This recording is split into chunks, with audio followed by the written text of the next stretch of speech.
The House of the Seven Gables, written by Nathaniel Hawthorne, read aloud for you by Mrs. J. Preface. When a writer calls his work a romance, it need hardly be observed that he wishes to claim a certain latitude, both as to its fashion and material, which he would not have felt himself entitled to assume had he professed to be writing a novel.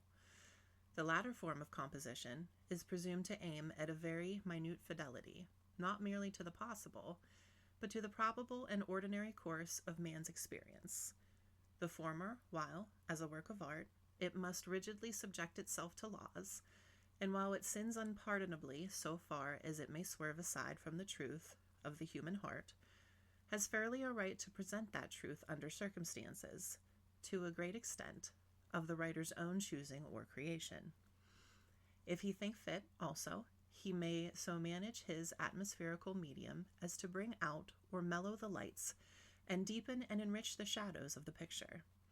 He will be wise, no doubt, to make a very moderate use of the privileges here stated, and, especially, to mingle the marvelous rather as a slight, delicate, and evanescent flavor than as any portion of the actual substance of the dish offered to the public. He can hardly be said, however, to commit a literary crime, even if he disregard this caution. In the present work, the author has proposed to himself, but with what success, fortunately, it is not for him to judge, to keep undeviatingly within his immunities. The point of view in which this tale comes under the romantic definition lies in the attempt to connect a bygone time with the very present that is flitting away from us. It is a legend prolonging itself from an epoch now gray in the distance down into our own broad daylight, and bringing along with it some of its legendary mist, which the reader, according to his pleasure, may either disregard or allow it to float almost imperceptibly about the characters and events for the sake of a picturesque effect. The narrative, it may be, is woven of so humble a texture as to require this advantage, and at the same time to render it more difficult of attainment. Many writers lay very great stress upon some definite moral purpose, as which they profess to aim their works. Not to be deficient in this particular, the author has provided himself with a moral, the truth, namely, that the wrongdoing of one generation lives in the successive ones, and, divesting itself of every temporary advantage, becomes a pure and uncontrollable mischief. And he would feel it a singular gratification if this romance might effectually convince mankind, or indeed any one man, of the folly of tumbling down an avalanche of ill-gotten gold or real estate on the heads of an unfortunate posterity, thereby to maim and crush them, until the accumulated mass shall be scattered abroad in its original atoms.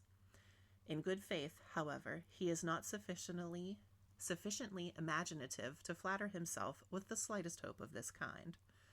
When romances do really teach anything or produce any effect operation, it is usually through a far more subtle process than the ostensible one. The author has considered it hardly worth his while, therefore, relentlessly to impale the story with its moral as with an iron rod, or rather as by sticking a pin through a butterfly, thus at once depriving it of life and causing it to stiffen in an ungainly and unnatural attitude. A high truth indeed, fairly, finely, and skillfully wrought out, brightening at every step, and crowning in the final development of a work of fiction, may add an artistic glory, but it is never any truer, and seldom any more evident, at the last page than at the first. The reader may perhaps choose to assign an actual locality to the imaginary events of this narrative. If permitted by the historical connection, which, though slight, was essential to his plan, the author would very willingly have avoided anything of this nature. Not to speak of other objections, it exposes the romance to an inflexible and exceedingly dangerous species of criticism, by bringing his fancy pictures almost into positive contact with the realities of the moment. It has been no part of his objective, however, to describe local manners, nor in any way to meddle with the characteristics of a community for whom he cherishes a proper respect and natural regard. He trusts not to be considered as unpardonably offending by laying out a street that infringes upon nobody's private rights, and appropriating a lot of land which has no visible owner, and building a house of materials long in use for constructing castles in the air. The personages of the tale, though they give themselves out to be of ancient stability and considerable prominence, are really of the author's own making, or, at all events, of his own mixing. Their virtues can shed no luster, not their defects redound, in the remotest degree, to the discredit of the venerable town of which they profess to be inhabitants.